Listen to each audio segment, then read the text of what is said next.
Welcome back, students. Today we are going to learn about a new chapter, that is fiber to fabric. So what is this fiber and what do you know about fabric? Children, fiber is a long thread of material, either thread or strand of material, and fabric is a cloth material made by weaving thread together. Fibers are spun together into yarn and made into fabrics. So remember, children, this chapter is about thread to cloth material. Mind map of this chapter, fiber to fabric. Okay, so now fibers are nothing but they spun into yarn which are finally woven or knitted into fabric. Okay, the single unit is said to be as fiber and they are spun together as fabric. Now again, these fibers are classified into two different types: natural fibers and synthetic fibers. Natural and synthetic fibers. So natural fibers are extracted from natural sources such as plants and animal. And if it is not extracted or not obtained from the natural sources, then it is meant to be as synthetic fibers. Synthetic fibers. So synthetic fibers are made by human beings using some chemical substances. So for example, nylon and rayon. Clear? Now, natural fibers. So when the fibers are extracted from the natural sources, that's meant to be as natural fibers. For example, cotton, jute, silk and wool. Okay, so now this natural fibers is again classified into plant fibers and animal fibers. When they are extracted from when the fibers are extracted from the plant, it's meant to be as plant fibers, and when the fibers are extracted from animals, it's meant to be as animal fibers. So plant fibers, different parts of the plant are used here for extracting the fibers. So first one, fruit. So when they are using fruit, if they are obtaining the fibers, that is first type, fruit, and for example, coconut fibers. Clear? Second thing, bast is nothing but stem of the plant. So from that, if they are obtaining the fiber, then it's meant to be as bast fibers. For example, jute, flax and hemp. Clear? Now the next part is leaf. So by using leaf, if they are obtaining fiber, that's meant to be as leaf fiber. And for example, sisal fiber. So from that we are getting mats, carpet, ropes and handicrafts and all. The next part, stalk. Here we are using straws of wheat, rice and barley are used here to prepare the fabric. And next thing is about seed. Next part is seed. From the seed they are extracting the fiber, and example is cotton. Now about animal fibers. Animal fibers is again classified into two types, that is a fiber which is produced from wool and then silk. Okay, and here they are extracted from fleece of sheep and other animals like yak, camel, cashmere goat, angora rabbit and all. And about silk, here they are produced from cocoons of silkworms. Clear? So this is what about the entire chapter. So we are going to see about each and every different types of fabric in detail. Now children, about history of clothing. Why do we wear clothes? Why do we wear clothes? The primary purpose is to cover our body and protect ourselves from extreme cold, heat, rain and snow. Clear? In ancient times, the clothes were made of animal skins. They were made of animal skins, furs, leaves, grasses, barks of trees, or even bones and shells. With all these things, they have made the clothes. Then slowly people began to settle in agricultural communities. They started weaving twigs and grasses in long strands. Slowly they began to weave these strands into cloth and fabric. When the people learned to make simple needles out of animal bones, they started sewing. After the invention of spinning wheel during the Industrial Revolution, nearly all clothes were hand sewn.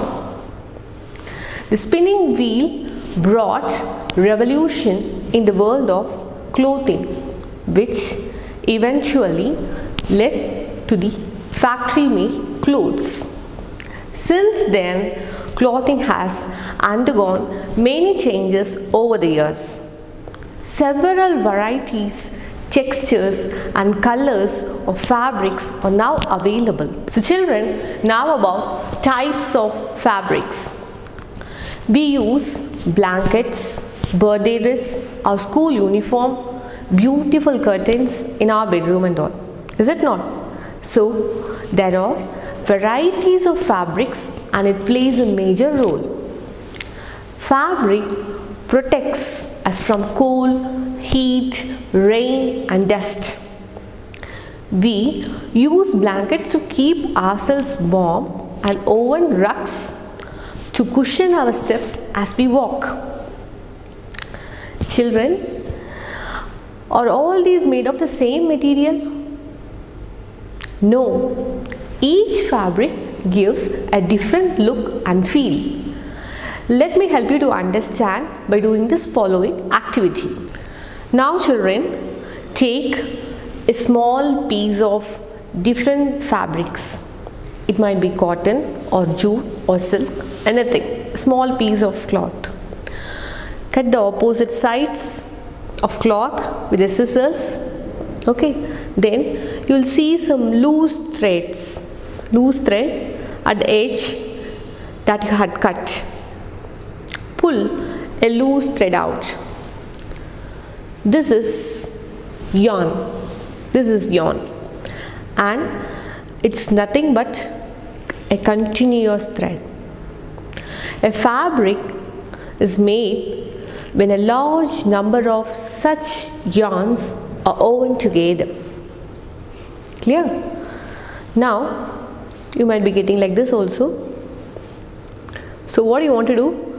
Place the yarn on a hard surface and scratch one of its end. Scratch one of its end. You will be getting one small fine thread, filament, small fine thread. Okay. Thus, a yarn is made up of thin strands. They are made up of thin strands. Each of the strand in the yarn is made up of still thinner strands called fiber. So now students, you want to submit to me a report about different types of fabrics and about their breaking capacity. For example, cotton, it might come out easily, is it not? And you want to report to me the breaking capacity of different types of clothes. Clear? Yes. Now about sources of fibers. So where do we get these fibers? Each fabric is made from fibers. Where do the fibers come from? Fibers is obtained from either plants or animals, and it might be artificially produced also. Okay, so fiber is obtained either in plants such as, for example, cotton, jute, hemp and coir, and animals such as sheep and silkworm and all, or it may be man-made also. Okay, so fibers are spun into yarn which are finally woven or knitted into fabric. Fibers can be classified into two main categories. That is, one is natural and other one is synthetic. So what do you mean natural? Natural fibers are obtained from natural sources such as animals and plants, whereas those which are not obtained from natural sources are called as synthetic fibers. They are called as synthetic fibers. For example, nylon or polyester. Clear? Now we are going to learn about these two types in detail. So first one about natural fibers. Fibers that are extracted from plants and animals are generally said to be as natural fibers. So for example, cotton, jute, silk and wool are examples of natural fibers. Now children, about plant fibers. Plant fibers. Plant fibers are classified into different categories depending on the part of the plant where they are extracted from. Okay, so we might extract from the bark, that is stem, okay, or it might be from leaf, or it might be from fruit. So we are going to see about that. So this one, listen students, here this is a part which we are taking from fruit, coconut fiber. So with this you are able to prepare a fabric, coconut fiber, and then bast, stem, with this jute, this is basically jute, and we are preparing this from stem of the plant. And then leaf, with the leaf we are preparing this sisal fiber, so which is used to prepare mats, carpets and all. So we are obtaining mats and carpets and all. And then here stalk, with the stalk of the plant we can get these type of fabric. With the straws of wheat and rice we will be getting stalk fabric, and then with the seeds, cotton seeds, we will be getting one type of fabric. Clear? So remember children, we are obtaining fabric from different parts of the plant. From fruit, that is fruit fibers, they are obtained from fruits of the plant. Cotton and coconut fibers, they are examples of the fruit fibers. And next thing is about bast fiber. Second classification is bast fiber, that is nothing but the stem of the tree. Okay, they are obtained of the stem of the plant. They are generally very long. Jute, flax and hemp are considered to be as examples here. Then the third classification is leaf fiber. So with the leaf we are extracting the fiber. So sisal fibers are examples of leaf fibers. Sisal fibers are generally hard, coarse, strong and moisture resistant. They are used in making ropes, mats, carpets and handicrafts. Clear? So next thing is about stalk fibers. Stalk fibers, these fibers are actually obtained from stalk of the plant. Straws of wheat, rice and barley are examples of these kind of fibers. Next category is seed fibers. Seed fibers, these type of fibers that is collected from seeds or seed cases. Seed cases. So cotton and kapok are examples of seed fibers. Now children, we are going to learn about cotton. Okay, so how they are produced, about that we are going to see in detail. Cotton is the world's most populous plant fiber. It's the most popular plant fiber. It is obtained from plant, that is cotton plant, which is basically a shrub. The cotton shrub grows well in black soil. It grows well in black soil. It requires a warm climate with moderate rainfall. The cotton plant produces fruit called cotton bolls. Okay, so when they ripen, the bolls burst, exposing the seeds surrounded by soft cotton fibers. These fibers are then used to make yarns. So now we are going to learn about the steps in detail. Okay, so picking, the first step is picking. The process involves hand picking the cotton fibers from the ripened cotton balls. Earlier this was done by hands, but nowadays machines are used in big cotton mills. They are used in big cotton mills. Second step is about ginning. Ginning in this process involves the separation of cotton fibers from the seeds. They are separating the cotton fibers from the seeds. So earlier this step was done by hand, and nowadays we are having machines to do this ginning step. Then the third step is spinning. Spinning, fibers that are now free from seeds are called lint. That are now free from seeds are called lint. This is then combed. Combing is done to straighten the fibers. Why do you want to comb here? Just to straighten the fibers. Now, after straightening, these fibers are twisted together. They are twisted together to form yarns by using the spinning machines. And this method of making yarn is called spinning. This method of making yarn is called spinning. Now children, about properties of cotton. Okay, so cotton is basically a soft fabric which shrinks.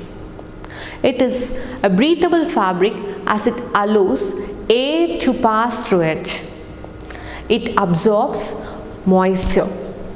Sweat absorbed by cotton fabric evaporates, and thus it cools the body. It cools the body.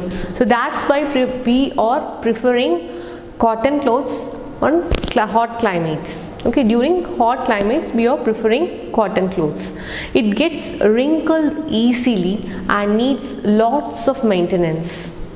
It is susceptible to damage by moth and mildew. It's biodegradable. It is biodegradable. Cotton fabric is commonly used in making clothes, bed sheets, curtains, towels and quilts. Now children, about jute. Okay, so it's popularly known as golden fiber. Golden fiber. It's also an important natural fiber. It's next to cotton. Important natural fiber. Jute plant needs high temperature and plenty of rainfall to grow. It needs high temperature and plenty of rainfall to grow. It grows best in soil that contains sand, silt and clay. Okay, so alluvial soil is best suited for this cultivation, for this jute cultivation. In India, it is majorly grown in Sundarbans Delta. It's grown in Sundarbans Delta. Globally, India is the largest producer of jute products. Okay, so the process of obtaining jute yarn from the plants, we are going to see about that in detail. Yes children, now about the process of jute yarn. So the first step, the harvested stalks of the plant are soaked in water for a few days. So until they start rotting, it will kept in soaked in water. It will kept soaked in water. This process is called retting. So retting softens the bond between the fibers and the inner core. And the separation of the fibers now becomes easier. The fibers are then separated from the rotting stems. Clear? Now about the second step. The fibers are made into yarn by twisting the strands together.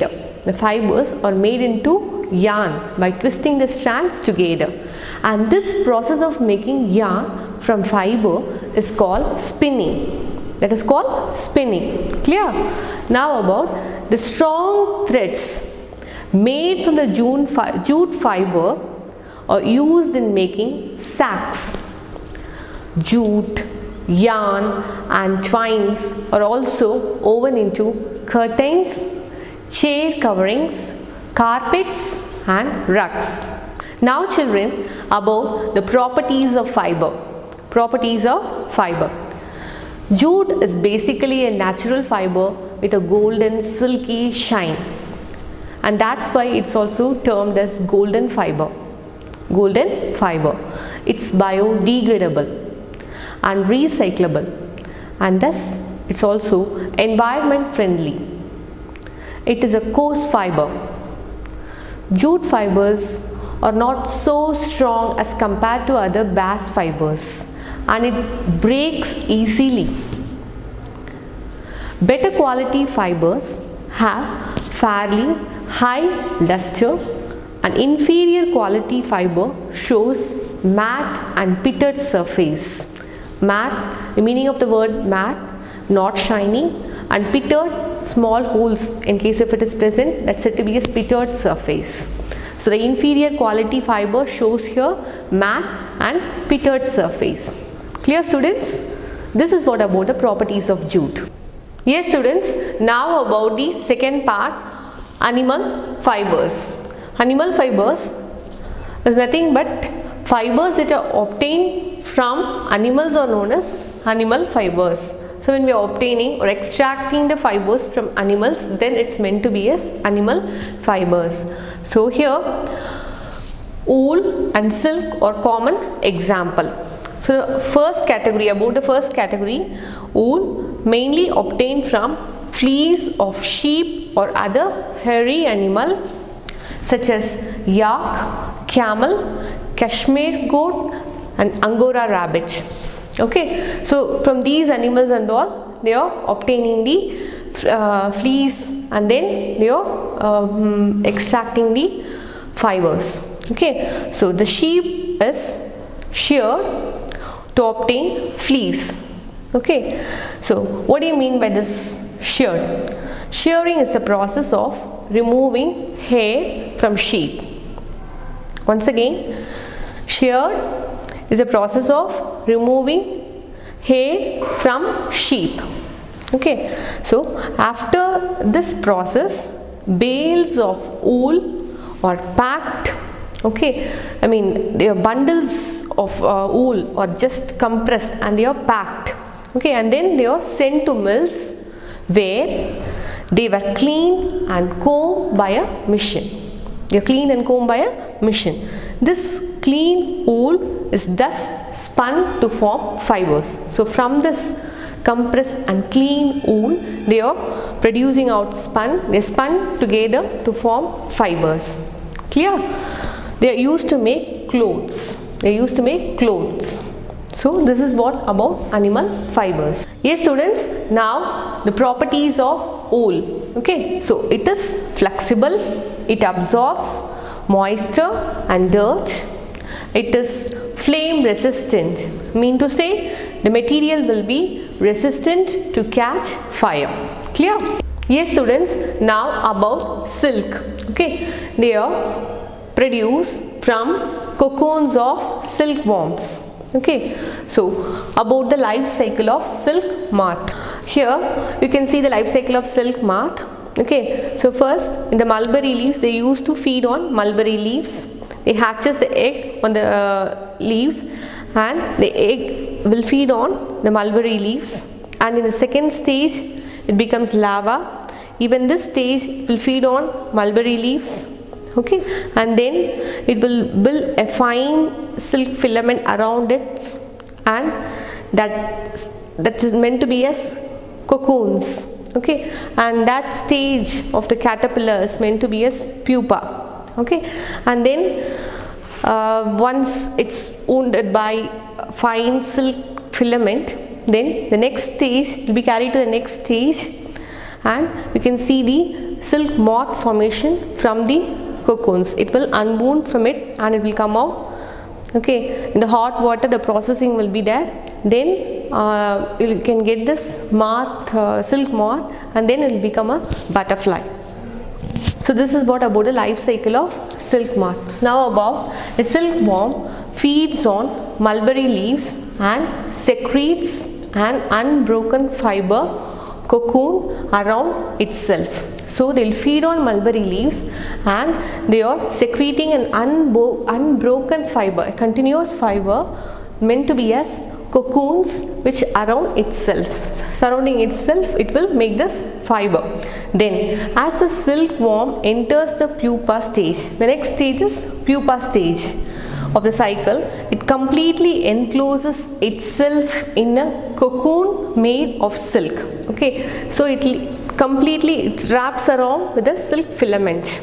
Then cocoon is boiled and unwound to form fiber. Now from the cocoons which is bounded by the silk fibers, now they are removed out, the fibers alone are separated out by means of boiling. Cocoon is boiled and unwound to form fiber. The fiber is thus spun to form silk yarn. So from that fiber they are taking out the spun part and then they are forming the silk yarn. Okay, so the rearing of silkworms for the production of silk is called sericulture. Sericulture. So this is also important. So this is what about the silkworm and life cycle of silkworm and silk. Hey students, now about the properties of silk. So silk is the strongest natural fiber. Clear? It dries quickly, it does not shrink, it is cool in summer and warm in winter. Silk thread are very fine, soft and light in weight. Now about synthetic fiber. Clear? Fibers made by human beings using chemical substances are called synthetic or man-made fibers. So when it is made by human beings and when it is prepared by chemical substances, then that sort of fibers is said to be as synthetic or man-made fibers. So for example, polyester and nylon. And then the chemical substances are first heated and so they melt. The chemical substances which are present in the fiber will then first heated and then they got melted. Then they are forced through spinnerets that they have fine pores. Okay, and then the long threads that come out from these pores are allowed to be cool and solidified. Clear? So from the pores we will be getting finally long thread-like fabrics and that will be further cool and solidified and then you are getting the final fabric. These threads are twisted together to form yarn which are spun together to make fabric. Clear? So this is what about synthetic fibers. Now about the properties of synthetic fibers. Okay, so it does not wrinkle, it dries easily. They do not absorb sweat and they are unsuitable for use in hot and humid climates. Okay, so just because they do not absorb sweat, they are not suited for hot climate. Okay, that's what. Yes students, now about water absorption properties of fibers. Okay, so different fibers have different water absorption capacities. So here absorption of water is an important factor that determines how comfortable a fabric is to wear. Okay, fabric that absorb very small amount of water are not suitable for hot and humid environments. Fabric that absorb large amount of water are quite comfortable in hot climate. Clear? Natural fibers have higher water absorbing capacities than synthetic fibers. Naturally, they will be having more water absorbing capacity. Which one? Natural fibers than the synthetic fibers. Okay, so natural fibers are having higher water absorbing capacities. So this is what about water absorption properties of fiber. Clear? And now about recap of the chapter fiber to fabric. Fibers is obtained from either plants, animals, or it may be artificially produced. Fibers are spun into yarn, which are finally woven or knitted into fabric. Fibers that are extracted from plants and animals are termed as or called as natural fibers. Fibers made by human beings using some chemical substances are called as synthetic fibers. Natural fibers have higher water absorbing capacities. So students, with this we have come to an end of this chapter. So study well and you prepare a mind map and submit to the class email ID. So that's all students. Thank you.